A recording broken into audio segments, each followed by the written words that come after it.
Good afternoon, नमस्कार दोस्तों।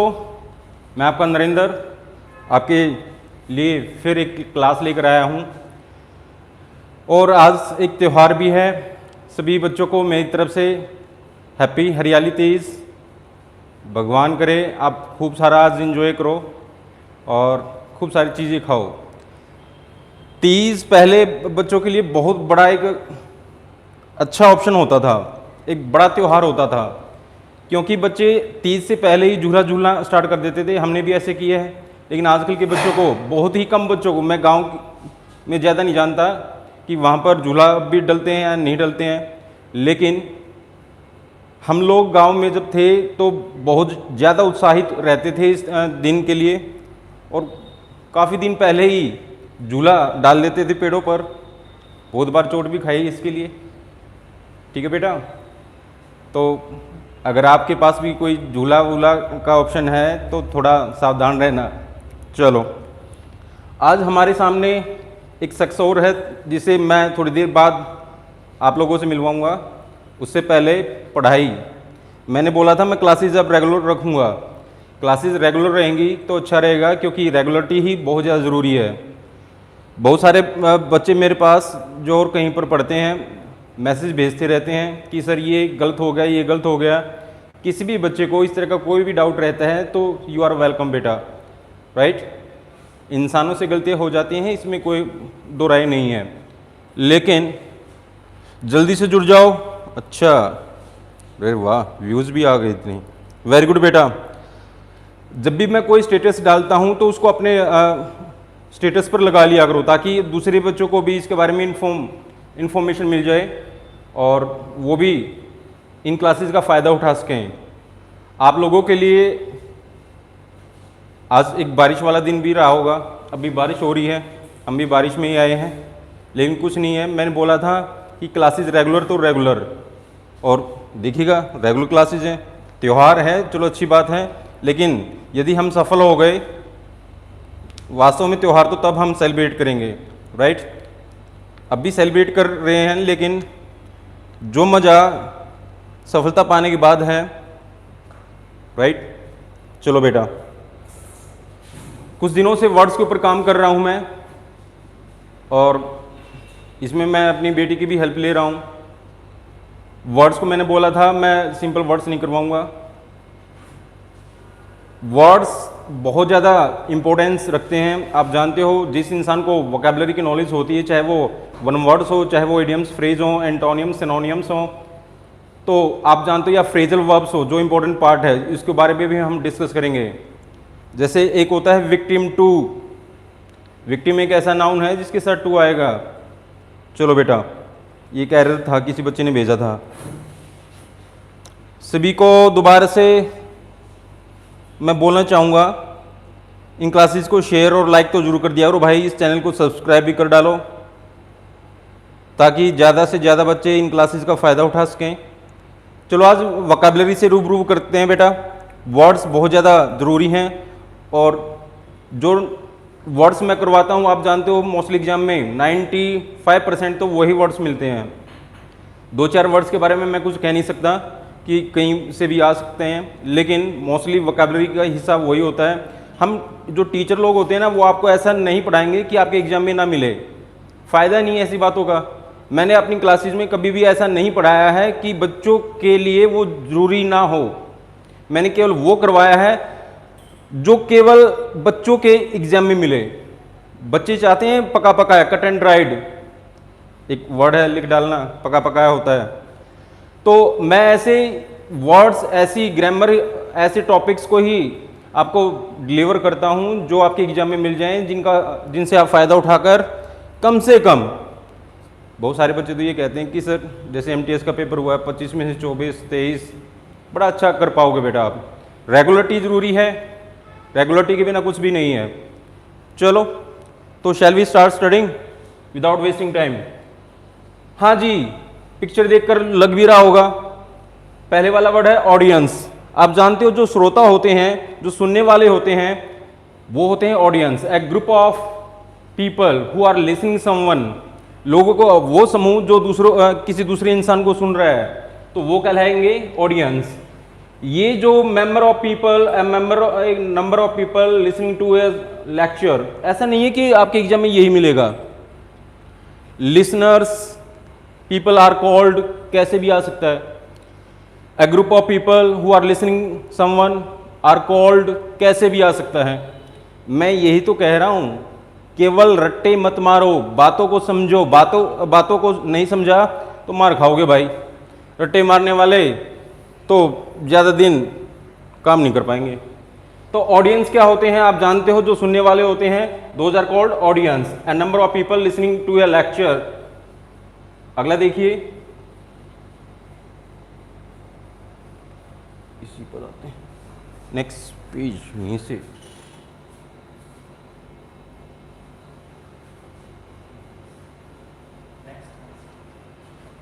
अच्छा, उससे नेक्स्ट, चलो। पिक्चर देखकर लग गया होगा भैया, भगवान शिव हैं यहाँ पर आपके सामने। अभी अभी शिवरात्रि गई है, बहुत सारे बच्चे कार्ड वार्ड भी लाए होंगे। तो one who is present everywhere, एक ऐसा जो हर एक जगह मौजूद है, और ऐसा कोई इंसान तो हो नहीं सकता भाई, वो भगवान ही हो सकता है। तो भगवानों के लिए ही ये 3 वर्ड आपके सामने आएंगे, इनका यूज होता है। एक ऐसा जो हर एक जगह मौजूद है, भगवान हर एक जगह मौजूद है ऐसा माना जाता है। हमारे अंदर भी है, हमारे दिल में भी है, हर चीज़ में भगवान का वास माना जाता है। तो जो सबसे ज़्यादा यानी कि ऑमनी प्रेजेंट जो हर एक जगह मिलता है वही कहलाता है omnipresent. One who is present everywhere is called omnipresent. अगला है omnipotent, one who is all powerful. एक ऑमनीसाइंट रह गया इसमें। ऑमनीसाइंट होता है सब कुछ जानने वाला, जो सब कुछ जानता है वो कहलाता है ऑमनीसाइंट। और ऑमनी एक ऐसा रूट वर्ड है जो सबसे ऊपर वाले के लिए यूज किया जाता है। और ये तीनों वर्ड, ऑमनीसाइंट हो, ऑमनी प्रेजेंट हो या ऑमनी पोटेंट हो, ये तीनों वर्ड भगवान के लिए ही यूज किए जाते हैं। ऑमनी रूट वर्ड बना लो। तो one who is all powerful, जो सबसे ज़्यादा ताकतवर है, वही कहलाता है आपका ऑमनीपोटेंट। अगला है आपके सामने एक word omniscient, one who knows everything आ गया है आपके सामने, जो सब कुछ जानता है। यहाँ पर माता की पिक्चर लगाई हुई है। तो भगवानों के लिए तीनों वर्ड मैं आपको बताना चाहूँगा। हर एक जगह मिलने वाला भी भगवान ऑमनी प्रेजेंट होता है, सब कुछ जानने वाला ऑमनीसाइंट होता है, सबसे ताकतवर ऑमनीपोटेंट होता है। एंथोलॉजी, अ कलेक्शन ऑफ, यहाँ पर पोएम्स लिखा हुआ है। ये जो वर्ड है ये अपने आप में कलेक्टिव नाउन है बच्चों। पोएम्स की जो कलेक्शन कहलाती है वो कहलाती है आपकी एंथोलॉजी। लॉजी वर्ड भी एक रूट वर्ड है। लॉजी वर्ड का जब भी यूज किया जाएगा तो ये स्टडी को आपके सामने रिप्रेजेंट करेगा। तो anthology a collection of poems, जो पोएम्स की जो कलेक्शन है वो कहलाएगी एंथोलॉजी। अगला एक और वर्ड दे रखा है यहाँ पर आपके लिए, विजिबल भी होगा ये, इसको थोड़ा सा बड़ा कर लेते हैं। Philanthropist, a lover of mankind. Phil का मतलब मैंने बता रखा है, फिल जब भी आएगा आपको लव को प्रेजेंट करेगा, मिस हेट को प्रेजेंट करता है। जो फिल वर्ड होगा लव, मिस वर्ड हेट, और एंथ्रो वर्ड जब भी आएगा ये मैनकाइंड को रिप्रेजेंट करेगा। मैनकाइंड, बहुत सारे ऐसे वर्ड्स हैं। थी या थियो वर्ड जब भी आ जाएगा ये गॉड को या रिलीजन को रिप्रेजेंट करेगा। तो इन वर्ड्स के ऊपर हम बातें करेंगे। गैम जब भी वर्ड आएगा आपके सामने, गैम, ये मैरिज को रिप्रेजेंट करेगा। ये काम का वर्ड है सर हमारे यहाँ। और इसी से बन जाता है मिसोगैमिस्ट, शादी से हेट करने वाला। इसी से बन जाता है फिलोगैमिस्ट, शादी से प्रेम करने वाला। तो यहाँ पर वर्ड दे रखा है फिल, फिल का मतलब लव हो गया। एंथ्रो वर्ड किसको शो करेगा? मानवता को। और आईएसटी होता है करने वाला, आईएसटी डूअर, करने वाला। ये रूट वर्ड्स हैं बेटा, मैं करवाऊंगा इनको आपके सामने जरूर लाऊंगा इनको। तो फिल वर्ड लव को रिप्रेजेंट करेगा, एंथ्रो वर्ड मानवता को रिप्रेजेंट करेगा, और आईएसटी होता है करने वाला। तो मानवता से प्रेम करने वाला, लाइक मी, लाइक यू। जो इंसान मानवों को देखकर उनसे प्रेम करता है, वो कहलाएगा आपका फिलैंथ्रोपिस्ट। वेरी गुड बेटा। अगला देखिए, इनको रिमूव कर लेते हैं। साथ में बने रहो, वर्ड्स बहुत काम के हैं, वर्ड्स के बिना आधे अधूरा होता है इंसान। चलो, ओहो, ऑल्ट्रिस्ट आ गए, लवर ऑफ अदर्स। सर बहुत अच्छा पढ़ाते हो आप, सरप्राइज बताओ क्या है? अरे थोड़ा इंतजार कर लो मिस्टर बाजाड़, मन्नू आपके मुकाबले का कोई ना सर। भाई ये इतनी बड़ी बात आप ना यूज़ करो। थैंक यू बच्चों आप लोगों के प्रेम के लिए। चलो वर्ड्स के ऊपर आएंगे भाई। ये प्रेम तभी मिल रहा है जब पढ़ाया जा रहा है आपको, ना तो कोई किसी को ना पूछता आजकल, सब अपने मतलब के लिए इंसानों को यूज करते हैं। लवर ऑफ अदर्स, दूसरों का चहेता, जो सेल्फलेस हो भैया, अपने बारे में तो सोचता ही ना हो। लाइक मी, मैं कहाँ सोचता हूँ अपने बारे में? देखो छुट्टी वाले दिन भी आपके सामने खड़ा हुआ हूँ, गाड़ी में लगभग पूरा जो स्क्रीन है वहाँ तक पानी आया हुआ था। अभी बारिश हो रही है, इट्स रेनिंग बेटा, अभी बारिश हो रही है। देखो कुछ बच्चे तो अभी आ गए बारिश में, अरे वाह। तो जो अपने बारे में ना सोचता हो, दूसरों के लिए हमेशा तैयार रहे, ऐसा इंसान कहलाता है ऑल्ट्रिस्ट। अगला वर्ड देखते हैं, hanger, a place for housing aeroplanes. आपने देखा होगा एक वो मूवी है सलमान खान की, हेलो ब्रदर, उसके लास्ट सीन में मेरे को याद है, लास्ट सीन में होता क्या है, वो प्लेन क्रैश करता है शक्ति कपूर का, तो जहां पर हवाई जहाज को पार्क किया जाता है मौसम से बचाने के लिए, वो स्थान कहलाता है आपका हैंगर। हैंगर वो मत मानना कि हाँ जो खुटी होती है जिस पर कपड़े आपने लटका दिए। तो a place where aeroplanes are parked, a place for housing aeroplanes, a place where we park our या we keep our aeroplanes, that is called hangar. देखा, मैंने बोला था सेंटेंस की सेंस कैसे भी आ सकती है, लेकिन वर्ड एक ही रहेगा। एक ऐसा स्थान जहां पर आप जहाज को पार्क करते हो, या आपके पास तो जहाज होगा नहीं सर, हमारे पास हो जाएगा कभी, तो ऐसा स्थान कहलाता है बेटा हैंगर। अगला देखिए, क्रैच, आंगनबाड़ी जिसको बोलते हो आप, जहां पर छोटे बच्चों को, प्ले स्कूल अलग होता है, आंगनबाड़ी तो बच्चे जानते होंगे जहां पर गांव में होती हैं, यहां पर भी होंगी, हैं जी? हम तो खूब गए हैं भाई। मकसद एक होता था, पेरेंट्स का मकसद ये हमसे पीछा छुड़ाने का, हमारा मकसद वहाँ पर कुछ ना कुछ खाने का, दोनों का फायदा। तो ऐसा स्थान कहलाता है क्रैच बच्चों।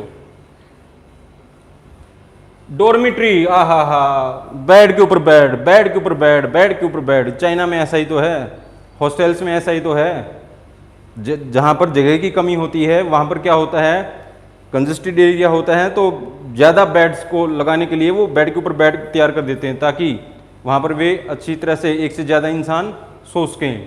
तो a place which is use only for sleeping for many people, एक ऐसा स्थान जो केवल सोने के लिए यूज़ किया जाए बहुत सारे इंसानों के द्वारा, ऐसा स्थान कहलाता है डॉर्मिट्री। ध्यान रखना, ये कोई बेडरूम नहीं है कि हाँ सर मेरा रूम तो अलग है, मैं तो अकेले। ये आपके लिए भगवान ने आपको एक सौभाग्य की बात है, आपके लिए गिफ्ट दे रखा है कि आप अच्छे परिवारों में हो। जिस भी परिवार में आप हो, अपने आप को लकी मानो कि आपको बड़ा अच्छा एक जो परिवार है वो मिला हुआ है। बहुत सारे ऐसे इंसान इस दुनिया में जिनके सिरों पर छतें भी नहीं भाई। तुम तो अपने रूम की बात कर रहे हो, भूखे मरते हैं बेचारे। तो डॉर्मिट्री ऐसा स्थान जो केवल सोने के लिए यूज किया जाए बहुत सारे इंसानों के द्वारा। कॉस्मोपॉलिटन, भाई ये सेंटेंस मत पढ़ना, एक सेंटेंस में बोल रहा हूं, पेपर में वही बनकर आता है। कॉस्मोपॉलिटन, ये तो ये a person who regards the whole world as his country ना, ये तो आएगा ही नहीं। पहले 2012 से पहले इस तरह से आता था, लेकिन उसके बाद बदल चुकी है स्ट्रक्चर। एग्जाम्स को चेक करना चाहिए टीचर को, ताकि वो जो करंट की बातें हैं, जो जो अब ट्रेंड में चल रहा है वो पता चल जाए और अप टू डेट अपने स्टूडेंट्स को करता रहे। कॉस्मोपॉलिटन एक ऐसा इंसान होता है, a citizen of the world, लिख डालो इस सेंटेंस को, a citizen of the world. बिल्कुल सही नीतीश, अरे वाह सर, कौन सा ऐप है आपका? यक्षु भैया एक काम कर, अपने मोबाइल की जो क्वालिटी है उसको बढ़ा ले, क्लियर दिखाई देगा। करण कश्यप को पता नहीं क्या दिक्कत है, काफी देर से खुजली हो रखी बेचारे को।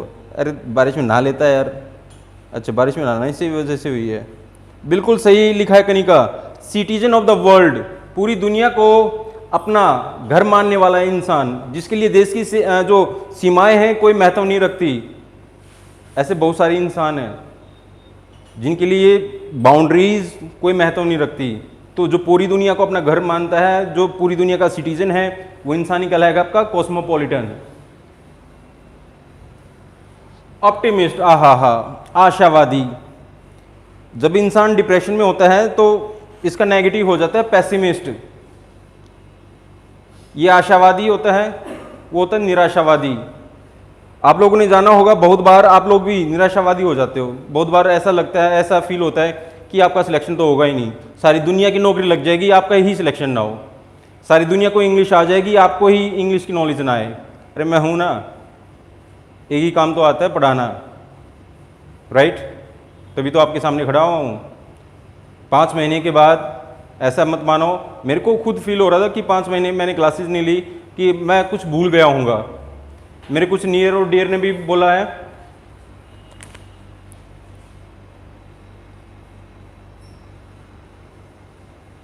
बारिश की वजह से बोला है, अच्छा बारिश के बारे में बोल रहे हो, वेरी गुड बेटा। जो बच्चे पढ़ चुके हैं वो तो आंसर दे ही रहे हैं।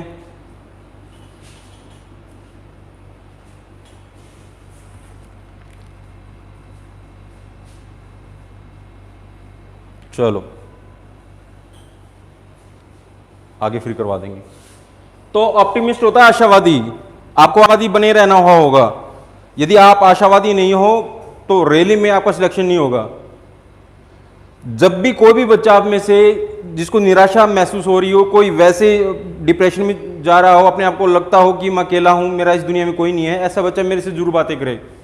मेरा नंबर है ही, हर एक पेज पर नंबर आ रहा है। बहुत बार हम लोग जब निराशावादी होते हैं तो हम लोगों को अपनी बातें दूसरों को शेयर कर देनी चाहिए, लेकिन बहुत बार चीज़ें हमारे कंट्रोल में भी नहीं होती, करें क्या, जमाना है।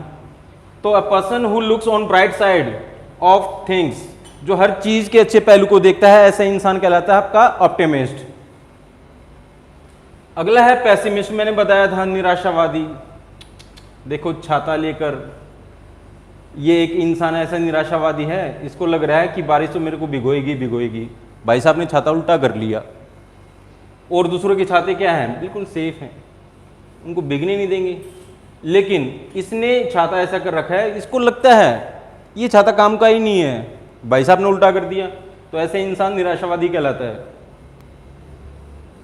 एथीस्ट, मैंने अभी भी बताया था, थी वर्ड जब भी आ जाएगा गॉड या रिलीजन को शो करेगा। अ person who doesn't believe in God, believe in, phrasal verb है, याद कर लेना, बिलीव के साथ इन। किसी भी इंसान के अंदर आपको विश्वास है, किसी भी इंसान के ऊपर आपको विश्वास है, तो बिलीव इन का यूज करना है। बिलीव ऑन मी नहीं होता, बिलीव इन मी, ध्यान रखना इस बात को। तो ऐसा इंसान जिसको भगवान में विश्वास नहीं है, वो ये तो मानता है कि भगवान है, लेकिन बस बहुत बार इंसान जब डिप्रेशन में होता है तो यही तो करता है कि उसका इस दुनिया में कोई भी नहीं, भगवान भी नहीं है। भाई है, इस दुनिया में सब कुछ है। तो ऐसा इंसान जो भगवान को ना माने वो होता है आपका एथीस्ट। और जो भगवान को माने, जिसका भगवान में विश्वास है, one who believes in God, वो कहलाता है थीस्ट। ए वर्ड ये मोस्टली जब भी आएगा ये नेगेटिव पहलू बना देता है, के बिना का भाव देता है। ये ए जो अल्फाबेट आता है, राइट। और थी वर्ड मैंने बता ही दिया, ये गॉड को दिखाएगा। IST मैंने बता ही दिया है, करने वाला होता है। और कितने वर्ड्स को स्ट्रेस करके बताऊं मैं आपको। चलो, तो आशा सॉरी भगवान में विश्वास है, थीस्ट होगा, ना विश्वास है, एथीस्ट होगा भाई। शॉफर शॉफर, आ हा, यहां तो ड्राइवर बोलते ड्राइवर, ये कर वो कर। One who is employed to drive a car, यहां पर एक वर्ड और ऐड कर देना, of a big gun. Big gun होता है महान हस्ती, इन्फ्लुएंशियल पर्सन। आधा अधूरा सेंटेंस मैंने पूरा कर दिया है। एक ऐसा इंसान जो किसी महान हस्ती की गाड़ी चलाता हो। महान हस्ती जैसे सीएम है भैया, पीएम है, राजा महाराजा कोई, तो इनकी गाड़ी को चलाने वाला होता है शॉफर। चौफर मत बोलना इसको, चौफर वो हेलीकॉप्टर होता है, कहीं चौफर बोलो, शॉफर, राइट। और यहाँ पर हम नॉर्मली बोल लेते हैं ड्राइवर, ड्राइवर नहीं होता है ना, वो एग्जाम में आएगा, और आ भी गया तो आपको शॉफर पर टिक मार्क करना है। अगला है स्कल्प्टर। स्कल्प्ट ये एक वर्ब है बच्चों। हर एक पार्ट्स ऑफ स्पीच की नॉलेज नहीं होगी तो ऐसे मार खाओगे। हर एक पार्ट्स ऑफ स्पीच की नॉलेज होनी चाहिए। स्कल्प्ट वर्ब है जिसका मतलब होता है तराशना, और स्कल्पचर तराशने वाला। One who cuts in stones, एक ऐसा इंसान जो मूर्तियां वगैरह बनाता है, पत्थर को काटकर कोई ना कोई डिजाइन तैयार कर दे, ऐसा इंसान कहलाता है स्कल्पचर।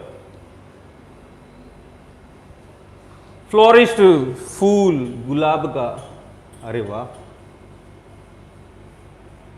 मैडम ने तो मेरे को कभी दिया नहीं गुलाब का फूल, वैसे ही मैं खुश रहता हूँ, कभी भी नहीं दिया भाई, पूछ लेना चाहे।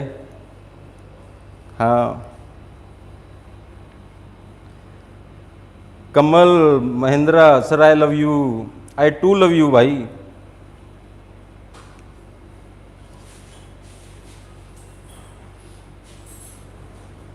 बिल्कुल, जो फूलों का व्यापार करता है वो कहलाता है फ्लोरिस्ट। व्यापार नहीं, आप सिंपल सा बेचने वाले का यूज करो बेटा इसको।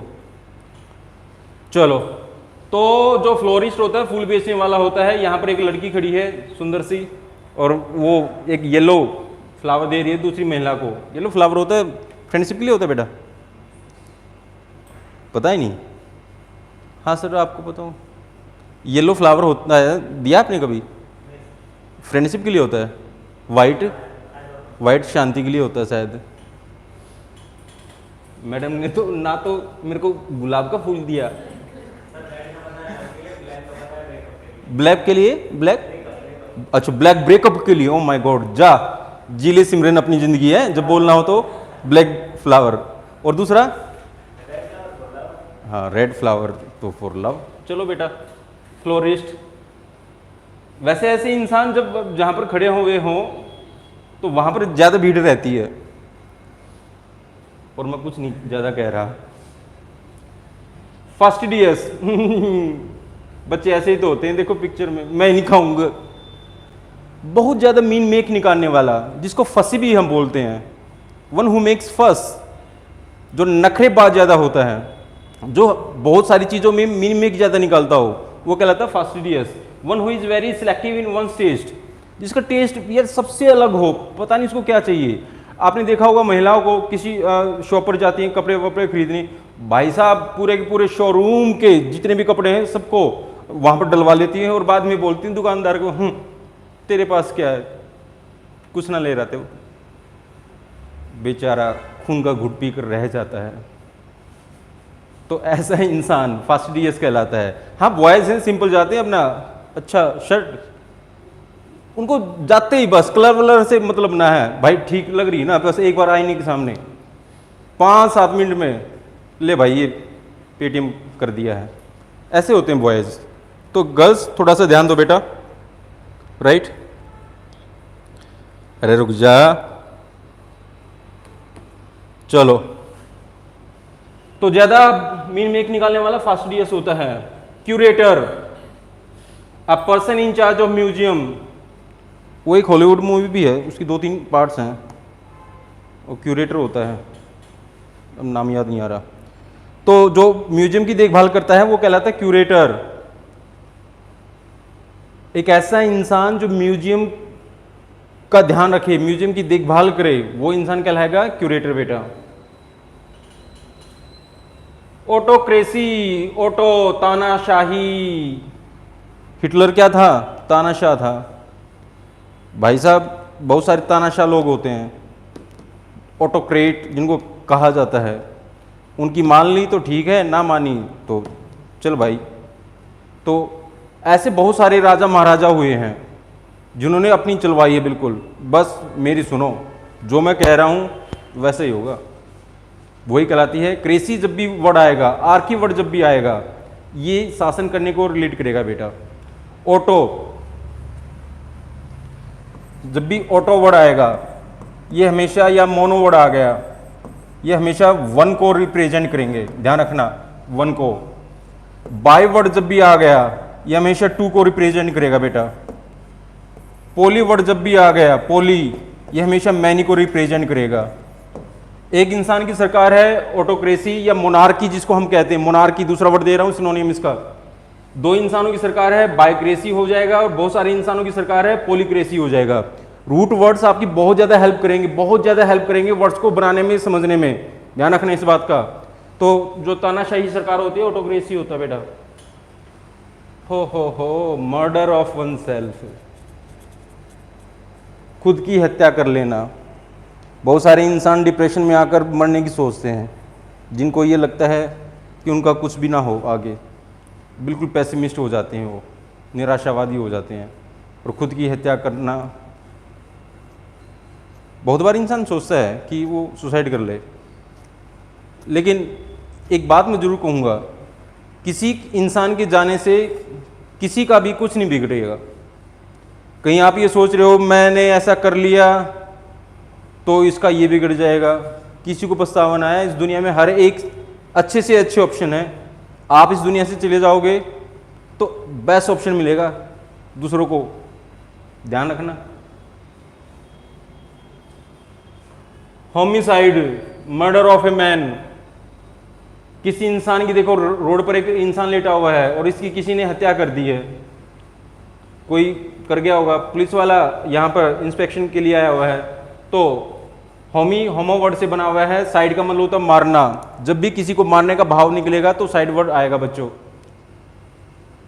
जैसे खुद की हत्या सुसाइड था, दूसरी की हत्या होमिसाइड है, माता की हत्या, मेरे को सब कुछ समझाना पड़ेगा। मैट्री वर्ड मदर को रिलेट करेगा। पैटर वर्ड फादर को रिलेट करता है। सरोरी वर्ड वाइफ को रिलेट करता है, आई थिंक। नहीं, सरोरी तो सिस्टर के लिए आएगा।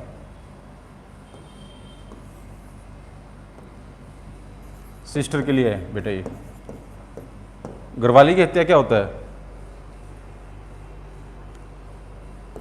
है ना? अकजोरी वर्ड, घरवाली का खात्मा। इंसान गुस्से में आकर जब अपनी घरवाली को समाप्त कर देता है, उसका गला रेत देता है, तो वो कहलाता है अकजोरी साइड। अब बहुत सारी लड़कियां ये भी पूछ रही हैं सर, हमारे लिए, हमारे साथ ये तो नाइंसाफ़ी है। ये बताओ, ये और आपको बताना है कि हस्बैंड की हत्या क्या कहलाएगी, है ना? ये मैट्री है। एक है मैरिटी, ये हमेशा हस्बैंड को रिलेट करेगा बेटा। हस्बैंड की हत्या मैरिटी साइड, माता की हत्या मैट्री साइड, और दोनों का नंबर मम्मी पापा का आ जाए तो पैरी साइड होता है, ध्यान रखना, ठीक है ना? आ रहे हैं रूट वर्ड्स काम, मैं हूं तो ऐसे ही रहेगा। चलो, फ्रेटरी साइड, भैया भाई की हत्या करना। भाई भाई का दुश्मन हो गया आजकल, भाई भाई का करियर तबाह कर रहा है आजकल, भाई भाई को मार रहा है आजकल, और वही कहलाता बेटा आपका फ्रेटरी साइड। आज के लिए इतना ही। एक बार ये बता दो समझ में आया नहीं आया? रेजी साइड होता है बिल्कुल नितेश, जल्दी से एक बार थम्स अप करके ये बताओ कि समझ में आ रहा है। सोने का टाइम नहीं है, जो सो गया हो उसको जगा दो जल्दी से।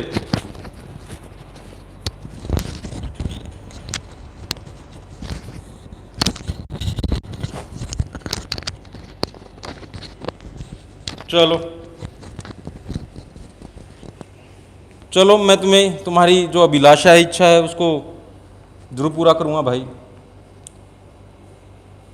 आप पढ़ाओ और समझ में ना आए, अरे वाह, थैंक यू बेटा।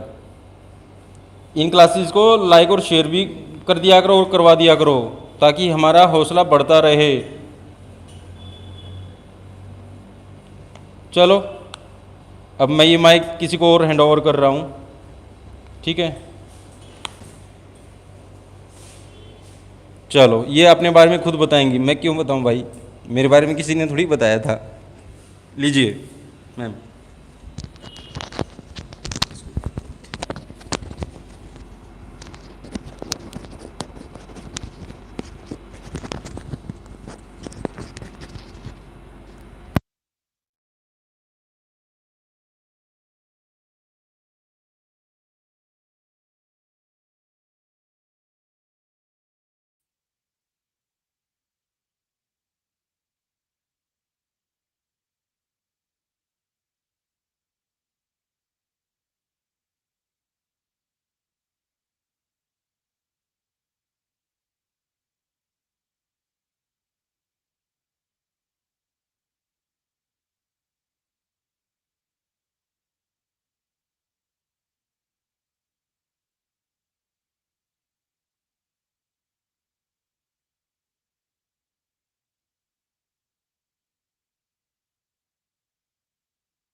ऑडिबल है या नहीं है, प्लीज बताएं।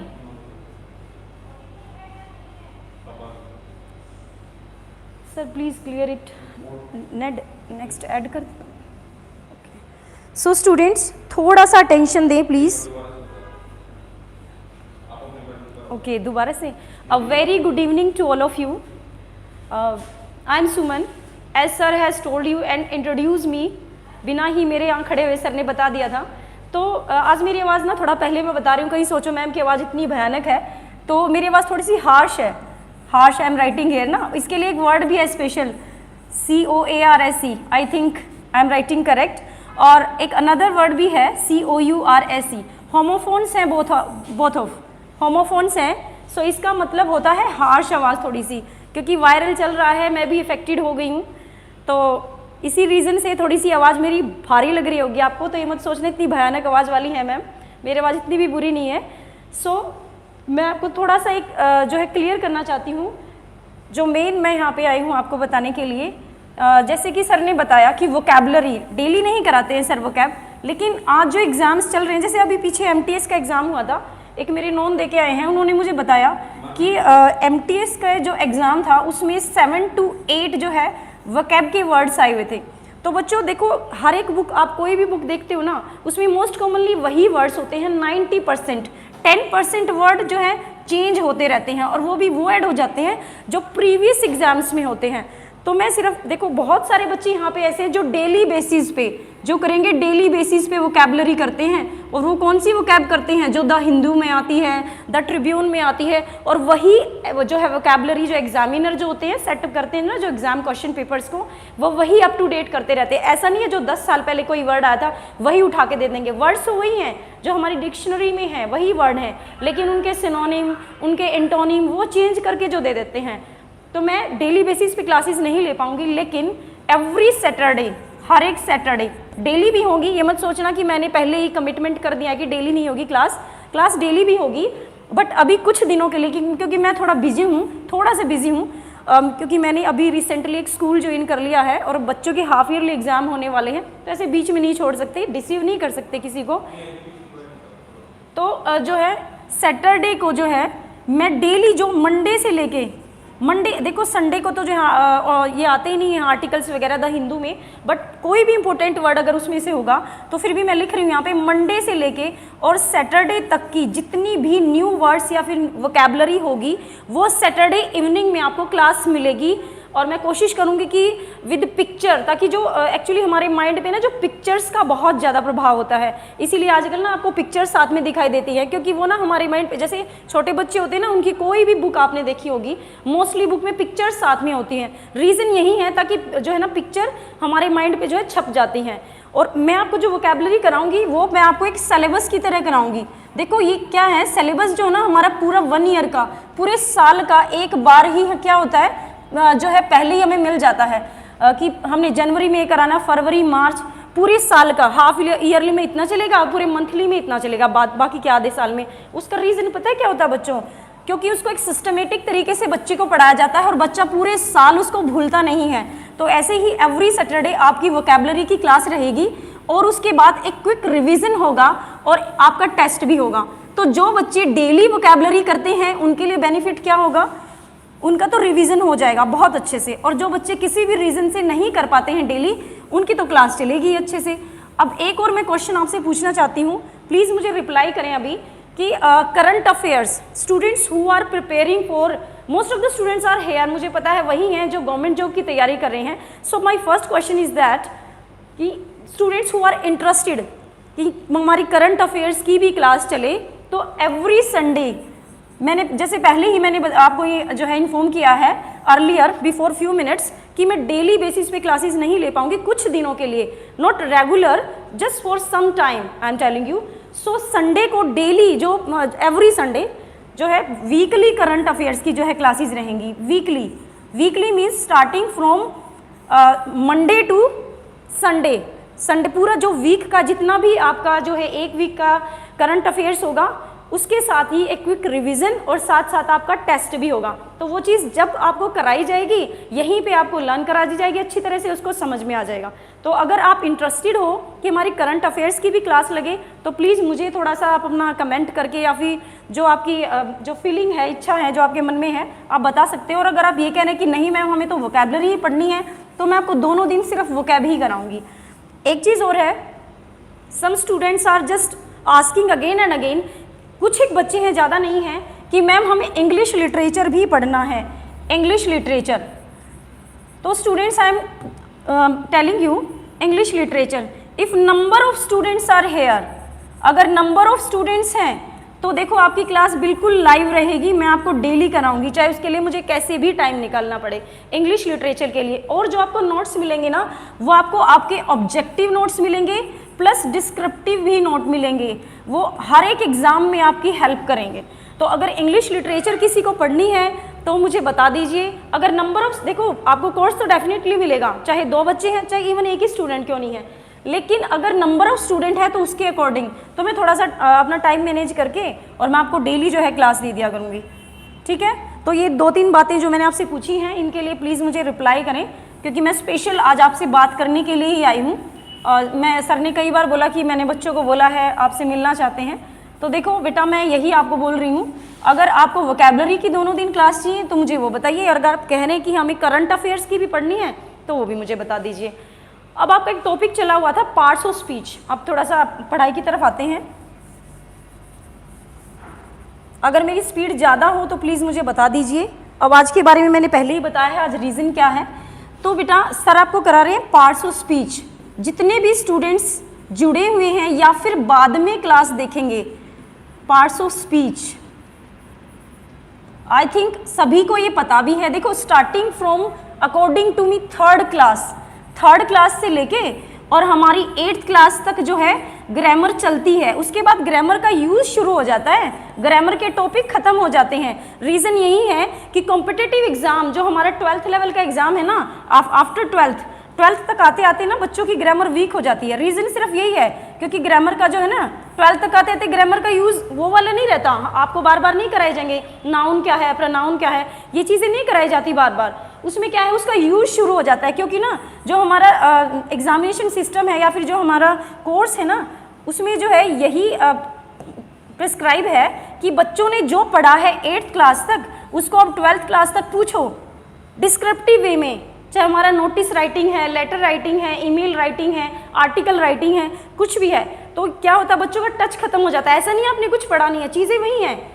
और ग्रामर में बताओ है क्या, अब मैं आपको बताती हूँ, कुछ भी नहीं है। ये एक है बेचारा गोलू राम, कोई भी है, मेरी ड्राइंग इतनी अच्छी नहीं, पेंगुइन जैसा बन गया है। ये हमारे गोलू राम है, इनको ना बड़ी प्रॉब्लम है, ये सोचते हैं कि मेरे हाथ हिलते क्यों हैं, मेरे जो है पैर ही क्यों चलते हैं, ठीक है, मेरी उंगलियों से ही क्यों काम होता है। तो ये जाते हैं डॉक्टर के पास और डॉक्टर से जाके पूछते हैं कि सर मुझे ना मेरी क्यूरोसिटी थोड़ी सी बढ़ गई है, मुझे ज़रा बताएंगे कि रीज़न क्या है, सिर्फ मेरे हाथों से ही काम होता है या फिर मेरे पैर ही क्यों चलते हैं।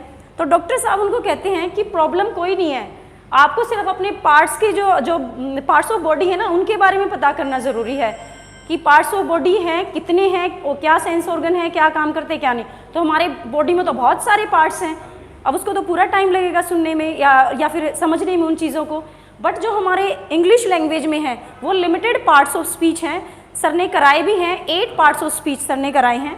समझ में आ रहा है ना सभी को, प्लीज़ मुझे कमेंट करके बताते रहें। 8 पार्ट्स ऑफ स्पीच सर ने कराए हैं। तो बेटा रीज़न बस यही है और कुछ नहीं है ग्रामर ना आने का, कि आपको सिर्फ ये नहीं पता कि जो हमारा नाउन है ना उस नाउन का क्या काम है, ठीक है, और कुछ नहीं है, बस रूल वूल कुछ नहीं होते ग्रामर में, कोई रूल वगैरह कुछ नहीं है। आपको सिर्फ ये पता होना चाहिए कि जो नाउन है इसका क्या काम है क्या नहीं है। अगर इससे पहले एडजेक्टिव आ जाएगा तो एडजेक्टिव का क्या करेगा नाउन से पहले आके, सिर्फ ये कुछ एक बातें हैं, कंसेप्ट हैं, ये हमें समझ में आ जाने चाहिए। और जिसको पार्ट्स ऑफ स्पीच बहुत अच्छे से आगे एक एक पार्ट्स ऑफ स्पीच की नॉलेज है ना, उसके लिए रूल कोई प्रॉब्लम नहीं है। हम पार्ट्स ऑफ स्पीच क्यों पढ़ते हैं, ताकि हमें ये पता चले कि जब भी हम सेंटेंसेस, कोई भी सेंटेंस हम लिख रहे हैं तो हमें ये पता हो कि सेंटेंस में जो जो पार्ट्स ऑफ स्पीच हैं उनका क्या यूज़ है। शायद सेंटेंसेस नहीं कराए गए हैं आपको, ये सर पढ़ाए हैं इनको, सेंटेंसेस करा दिए हैं, नहीं कराए हैं अभी, चलो कोई नहीं, आज थोड़ा सा सेंटेंस के बारे में जान लेते हैं। आपकी सारी क्लासेस इंपॉर्टेंट है जितनी सर कराते हैं, लेकिन आज की क्लास थोड़ी सी एसेंशियल है। आपको पता है ना एसेंशियल और इम्पोर्टेंट में क्या डिफरेंस है, थोड़ा सा डिफरेंस है, लेकिन ये थोड़ा सा डिफरेंस ही बहुत ज़्यादा होता है। तो हम स्टार्ट करते हैं सेंटेंस से। सो आज की हमारी क्लास है सेंटेंस। इस सेंटेंस से पहले मैं आपको ना छोटी छोटी 2 बातें बताना चाहती हूँ। जो हमारी इंग्लिश लैंग्वेज है उसकी सबसे छोटी यूनिट जिसका मीनिंग होता है वो क्या होती है, प्लीज़ बताएं मुझे। सबसे छोटी यूनिट, ये बहुत इंपॉर्टेंट टॉपिक है क्लोज, ये 8th क्लास से शुरू हो जाता है क्लोजेस का टॉपिक। रीज़न पता है क्या, इसका बहुत इंपॉर्टेंट रोल है हमारे इंग्लिश ग्रामर में, बहुत ही इंपॉर्टेंट जो है यूज़ है। 8th क्लास से कोई टॉपिक शुरू किया है जो हमारे सिलेबस प्रिस्क्राइब कर रहे हैं, क्या रीज़न है क्लोजेस को ऐड करने का, बार बार क्लोजेस 8th में भी, 9th में, 10th में, 11th में, बार बार, क्योंकि बिना क्लोज के तो हमारा सेंटेंस फॉर्म हो ही नहीं सकता। अगर हम एक अच्छा और लेंदी सेंटेंस हम बनाना चाहते हैं तो कैसे बनेगा बिना क्लोज के, नहीं बन पाएगा। सो बेटा जो हमारा वर्ड होता है ना वो सबसे स्मॉलेस्ट यूनिट होती है जिसका मीनिंग होता है सबसे स्मॉलेस्ट, सबसे स्मॉलेस्ट, इसी का तो मीनिंग होता है। इसके बाद होती है हमारे फ्रेजेस। फ्रेज भी एक, हाँ we can say that group of words होता है, ग्रुप ऑफ वर्ड्स। फ्रेज होता है ग्रुप ऑफ वर्ड्स, लेकिन फ्रेज का ना कोई मीनिंग नहीं होता इतना क्लियर। रीजन है, ठीक, रीजन क्या है, ग्रुप ऑफ वर्ड्स जो है ना, ग्रुप ऑफ वर्ड्स हमेशा ये सॉरी फ्रेज जो है, phrase is a group of words. जैसे मैं यहाँ लिखती हूँ ऑन द टेबल, इसमें ना तो कोई सब्जेक्ट है ना ही कोई वर्ड है, लेकिन सपोज मेरी मम्मी बाहर से आई और मुझसे पूछती है मेरे भाई के बारे में कि बताओ रवि कहाँ है, तो मैं सीधा बोल देती हूँ इन द पार्क। मुझे पूरा सेंटेंस बताने की जरूरत नहीं है कि he is playing in the park, मैं सीधा बोल देती हूँ इन द पार्क। तो मम्मी को क्या पता चल गया है, मम्मी को एक आइडिया मिल गया है कि पार्क में गया तो खेलने ही गया होगा, मुझे पूरा सेंटेंस बताने की जरूरत थोड़ी है। तो फ्रेज हमें क्या देते हैं, बस एक आइडिया, एक कंप्लीट मीनिंग नहीं देते लेकिन एक सेंस दे देते हैं, हम समझ जाते हैं कि मैं क्या कहना चाहती हूँ और सुनने वाला समझ भी जाता है।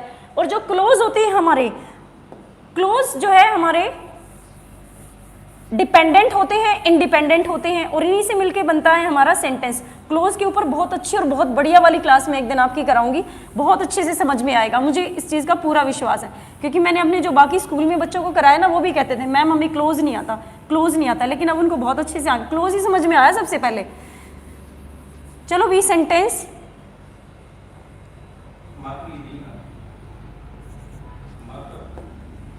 एक बार डेफिनेशन से शुरू करते हैं।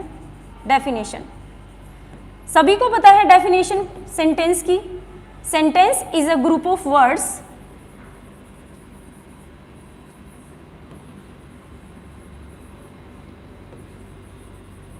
which makes a complete sense, which makes a complete sense.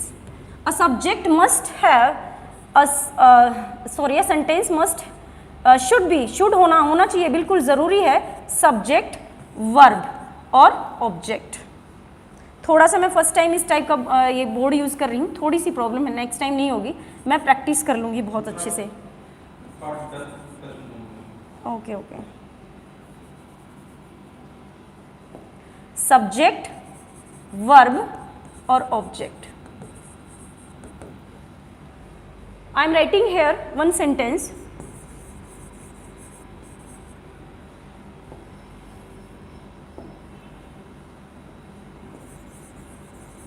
Ravi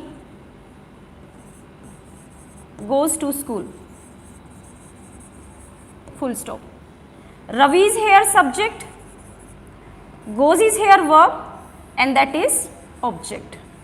तो ये क्या होगा हमारा, एक कंप्लीट सेंटेंस हो गया। सेंटेंस सबको आता है, मुझे पता है, और बहुत अच्छे से आता होगा। काइंड्स ऑफ सेंटेंसेस की बात करते हैं।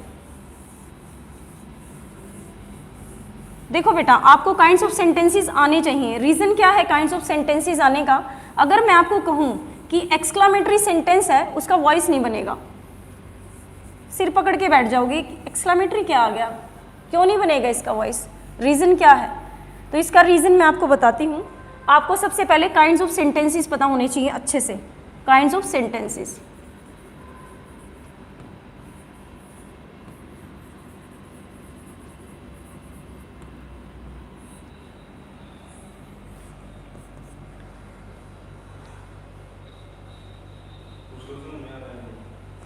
समझ में आ रहा है सभी को?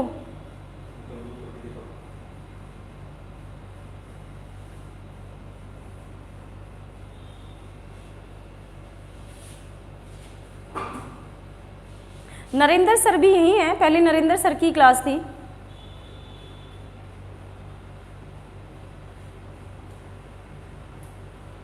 कमेंट देख रही हूँ मैं आपके, अगर कमेंट देखूंगी, बाद में देख लूंगी बैठ के आराम से, अगर कमेंट देखूंगी आपके तो फिर क्लास कैसे चलेगी? चलो ठीक है, आपको कोई प्रॉब्लम हो तो बताइए।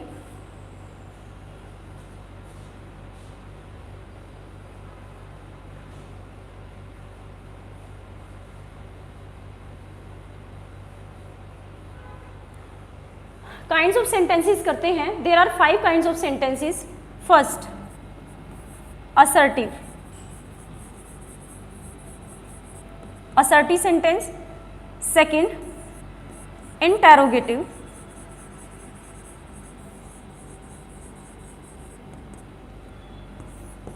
Third, optative. Fourth, exclamatory।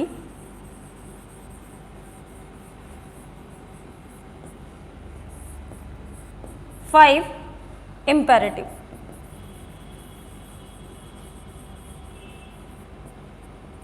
First is assertive, second is interrogative, third optative,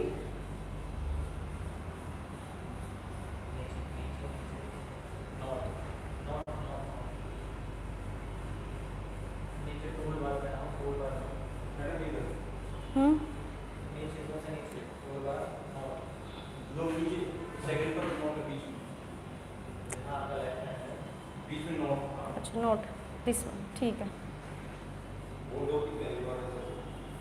थोड़ा सा मैंने आपको बताया, मैं फर्स्ट टाइम इसको यूज़ कर रही हूँ बोर्ड को, तो डोंट वरी, नेक्स्ट टाइम ऐसी आपको प्रॉब्लम नहीं होगी। असर्टिव, इंटेरोगेटिव, ऑप्टेटिव, एक्सक्लामेटरी और इम्पेरेटिव, ये हमारे 5 काइंड्स ऑफ सेंटेंसेस हैं। और कोई भी आप ग्रामर का टॉपिक करते हो, आपको इनकी नॉलेज होना बहुत ज़रूरी है। बिना सेंटेंसेस के ग्रामर शुरू ही नहीं हो सकती। सो नेक्स्ट करते हैं हम सबसे पहले असर्टिव सेंटेंस। फर्स्ट है हमारा असर्टिव सेंटेंस। असर्टिव सेंटेंस क्या होता है? Assertive sentence just gives us a statement. इनको स्टेटमेंट वाले सेंटेंस बोलते हैं। हमारी स्टेटमेंट पॉजिटिव भी हो सकती है और नेगेटिव भी हो सकती है। जैसे example I am writing here, Riya goes to school. Riya goes to school. और सेकेंड सेंटेंस में लिख रही हूं, Riya does not go to school. एक सेंटेंस में तो बता रहे हैं कि रिया स्कूल जाती है, दूसरे में रिया स्कूल जाती ही नहीं है।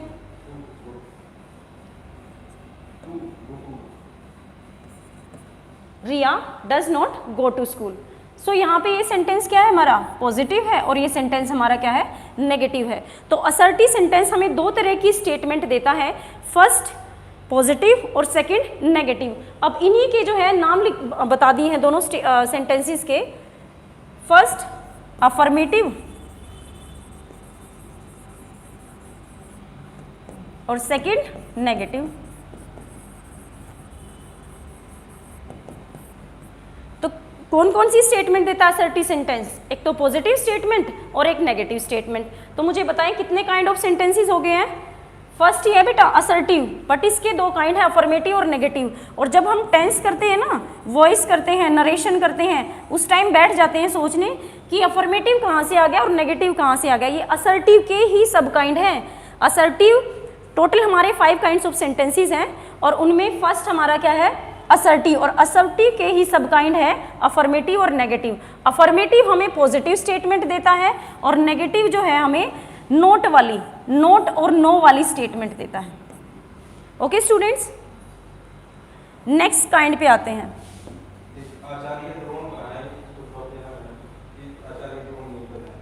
आचार्य द्रोण भी यही हैं, सभी यही हैं, डोंट वरी। मैं आपको सिर्फ वोकैब और करंट अफेयर्स ही कराऊंगी, लेकिन आप थोड़ा सा ग्रामर पढ़ लीजिए, बहुत ज़्यादा मुश्किल नहीं है। सेकंड है इंटेरोगेटिव।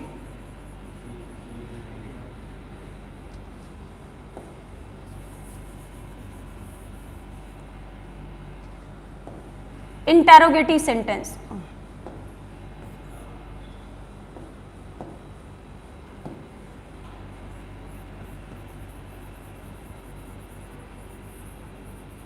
इंटेरोगेटिव, देखो नाम से ही पता चल रहा है पूछताछ।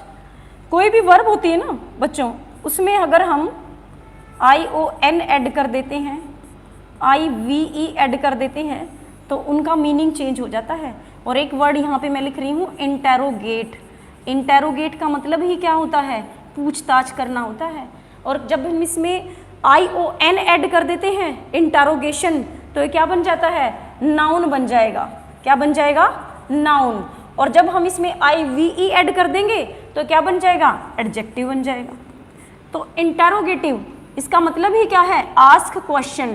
क्या मतलब है इसका? आस्क क्वेश्चन, क्वेश्चन पूछना।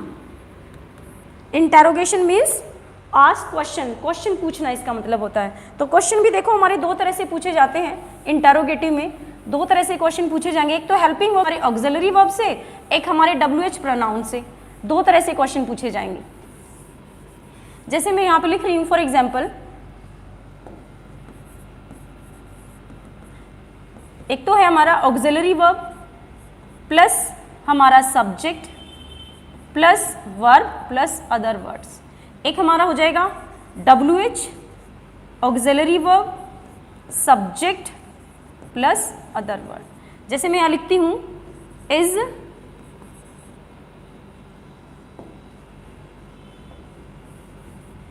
मैं लिख रही हूं इज रवि प्लेइंग,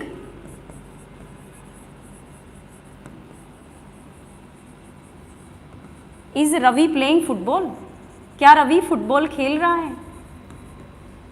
ये हमारा किससे हो गया है क्वेश्चन, ये हो गया है हमारा ऑक्सिलरी वर्ब से, और सेकंड हो गया हमारा WH से, जैसे where is Ravi playing, where is Ravi playing football. ये हो गया हमारा इंटेरोगेटिव सेंटेंस। और इंटेरोगेटिव की सबसे बड़ी पहचान है क्या, क्वेश्चन पूछना। और क्वेश्चन किससे पूछा जाएगा, क्वेश्चन मार्क से।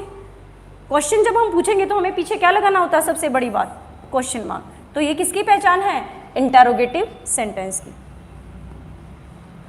नेक्स्ट है, अच्छा आई एम रवि, रवि के बड़े एग्जाम्पल दिए जा रहे हैं, बहुत अच्छी बात है। चलो रवि,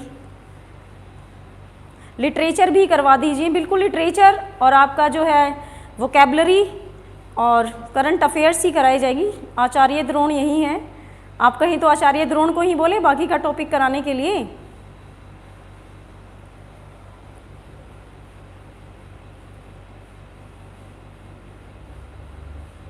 रवि, रिया दैया, हाँ जी रिया दैया, मैं भी दैया ही हूँ, आपकी बहन ही हूँ, डोंट वरी।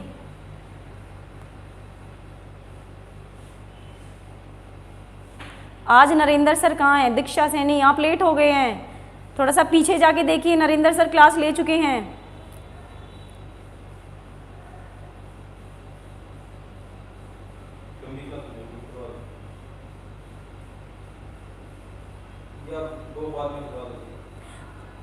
थोड़ा सा इंट्रोडक्शन मैं दे देती हूँ, नहीं तो बहुत ज़्यादा लंबी क्लास हो जाएगी, ज़्यादा नहीं, थोड़ा सा और सिर्फ उनके काइंड्स के बारे में बता देती हूँ, क्योंकि मेरा मेन मोटिव यही था कि मैं आपसे पूछना चाहती हूँ स्टूडेंट्स, यही मैं सिर्फ वोकेब के बारे में और आपसे करंट अफेयर्स के बारे में पूछना चाहती हूँ कि वोकेब की क्लास तो 100% होगी सैटरडे को, एवरी सैटरडे होगी।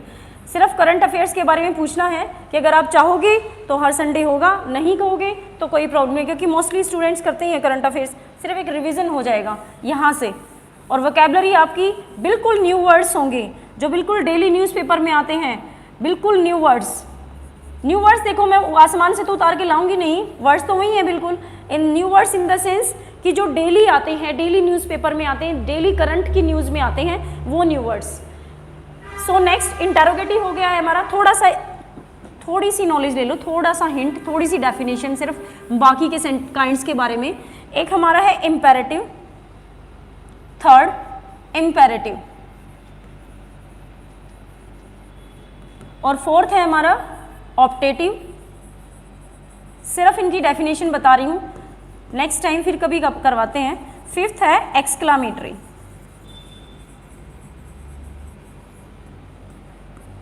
इम्पेरेटिव सेंटेंस, बेटा इम्पेरेटिव सेंटेंस जो होता है ना, इसमें होता है ऑर्डर, रिक्वेस्ट, एडवाइस। और जो ऑप्टेटिव सेंटेंस होते हैं ना, ये हमारे होते हैं विश, कर्स,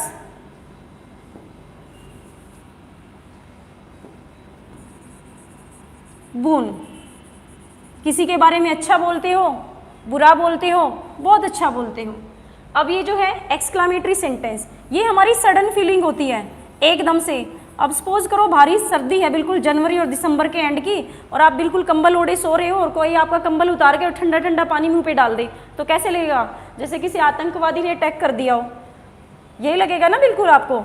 वो भी इससे बुरा नहीं होगा आतंकवादी अटैक, तो बिल्कुल ठंड में और कोई पानी डाले तो कैसी चीख निकलेगी मुंह से, उसके बारे में सोचोगे थोड़ी, माइंड में पहले बैठ के सोचोगे थोड़ी, अब इसने पानी डाला है ठंडा ठंडा तो मैं सोचूं क्या बोलना है। वो एक सडन फीलिंग है जो अपने आप आ गई, उसके बारे में सोचना थोड़ी पड़ा आपको। ये हमारे एक्सक्लामेटरी सेंटेंसेस हैं, इंटरजेक्शन से स्टार्ट होते हैं, कई बार बिना इंटरजेक्शन के भी हो जाते हैं, जैसे सच से स्टार्ट हो जाते हैं, हाउ से स्टार्ट हो जाते हैं, व्हाट से स्टार्ट हो जाते हैं।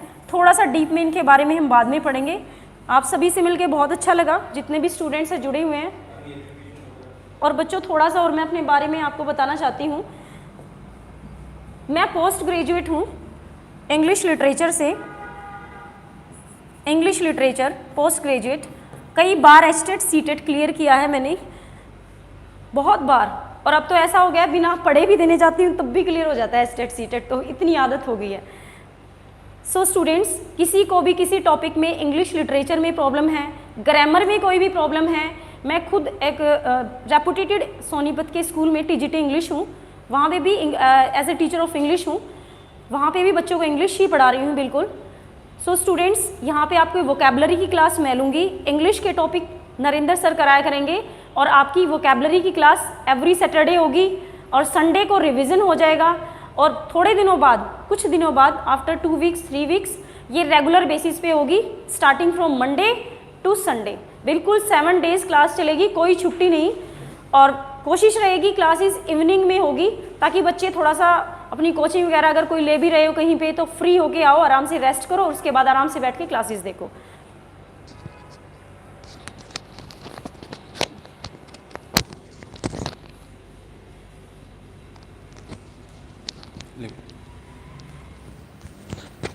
हाँ भाई, थोड़ा बहुत समझ में आया होगा।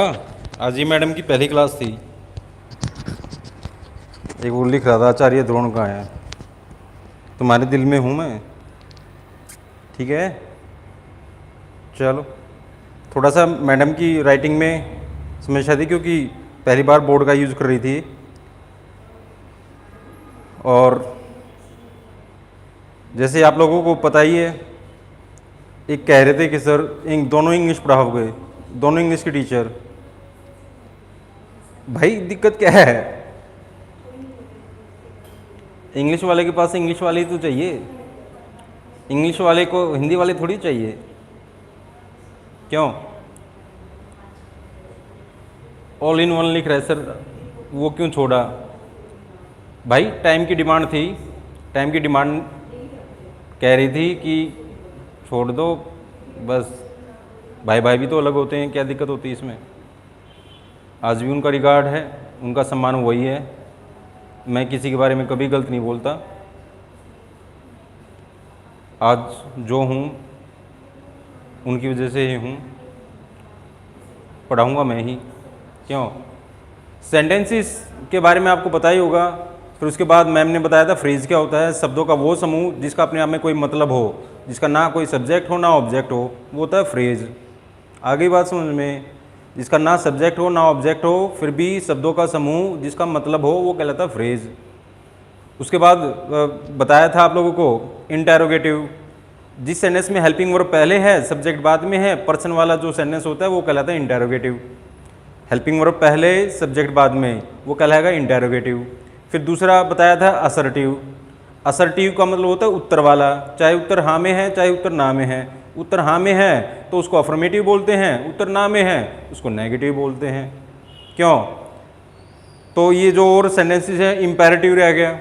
इम्पेरेटिव एडवाइज आपके सामने लिखा हुआ है, एडवाइज है, ऑर्डर है, रिक्वेस्ट है, वो सेंटेंस जो डायरेक्ट वर्ब से शुरू हो, जिसका कोई हिडन सब्जेक्ट होता है जो माना जाता है यू, तो ऐसा सेंटेंस होता है आपका इम्पेरेटिव। जैसे come here, sit down, don't abuse, don't run fast, यानी कि शब्दों का समूह जिसका ना कोई सब्जेक्ट जो हिडन होता है, होता तो है क्योंकि सामने वाले को बोला जाता है, यू माना जाता है हमेशा, इसमें रिक्वेस्ट की गई हो, ऑर्डर किया गया हो, होगा आपका इम्पेरेटिव। एक्सक्लामेटरी, सडन फीलिंग, ओ, हुर्रा, आ, अलास, बहुत सारे बच्चे जो क्लास ले रहे अलाश, अब लाइव हैं बेचारे, मेरे सामने बैठे होते, सोच रहे हैं आए विवेश, अलास काश हम वहाँ होते, ओ अलास आई एम रोइंग, ऐसे, right? Wow, what A sir, मेरी थोड़ी तारीफ कर दिया करो तुम लोगों से शिकायत है, तुमने मैम से ये नहीं पूछा कि आपने आज तक सर को गुलाब का फूल क्यों नहीं दिया, क्यों? भाई शिकायत तो उन्हीं से की जाती है जो अपने होते हैं और जो सुनने वाले होते हैं। अब मैम से मैं शिकायत करूं तो मेरे को खाना ना मिले, तुम मेरे को ज़्यादा मत बुलवाओ, तुम सच में ऐसे काम करवा रहे हो कि आज खाना ना मिले। हाँ मैम बताओ, आज तक गुलाब का फूल क्यों नहीं दिया? आंसर देना चाहोगे मैम? मैडम का जवाब है, जब पूरा गुलाब का पेड़ ही उसके पास है यानी आपके पास है, तो फूल की क्या ज़रूरत है? क्यों? यानी मैडम अपने आप को गुलाब का पूरा पेड़ बता रही है। चलो, लेकिन थोड़ा आप जानते भी हो गुलाब के जो पेड़ होता है फूल के साथ साथ कांटे भी होते हैं। चलो, फिर भी इंसान को अच्छे लगते हैं। हाँ, सिखा तो मैं ही दूंगा तुम लोगों को, तुम बस मेरे साथ बने रहना और इन क्लासेस को लाइक शेयर कर दिया करो, और जो मैं स्टेटस डालता हूँ उसको अपने स्टेटस पर लगा लो भाई। Bouquet, love you sir.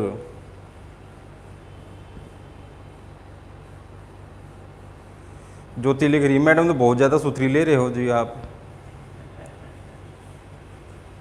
मैं निस्मना हूँ ज्योति। चलो बेटा, खुश रहो, गॉड ब्लेस यू। दोबारा से हैप्पी हरियाली तीज। कोशिश करूँगा मैं झूला झूलूँ, आई ट्राई माई बेस्ट। साहिल को फिर वही समस्या आ गई। इस साहिल को कोई उत्तर रिप्लाई करना, आप मेरी बातों को रिप्लाई कर दिया करो। मेरा नंबर, हाय राम, लो भाई मेरा नंबर ले लो।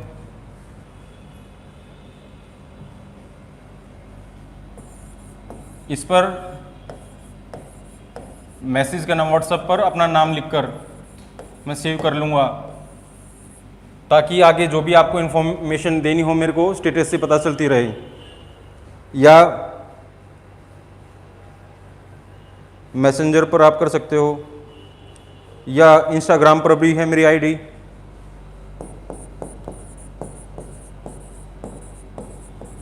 नरेंद्र, बस इतना ही ना, 6800 इंस्टाग्राम पर।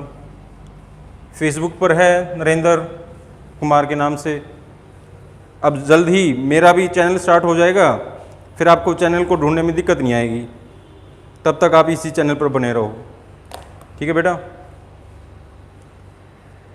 आरजू, ये रूट वर्ड्स हर एक टॉपिक में पूछे जाते हैं, हर एक टॉपिक में। इंग्लिश में इनके बिना वोकैबुलरी को याद कर पाना बहुत ज़्यादा मुश्किल है। अरे वाह किरण, नाइस क्लास सर, कोयल जैसी आवाज़ आपकी। अरे तुम्हारे जैसे स्टूडेंट्स की वजह तो जिंदा हूँ मैं। चलो बेटा, गॉड ब्लेस यू हमारा साथ देने के लिए। Love you a lot. Again happy हरियाली तीज। लव यू बेटा।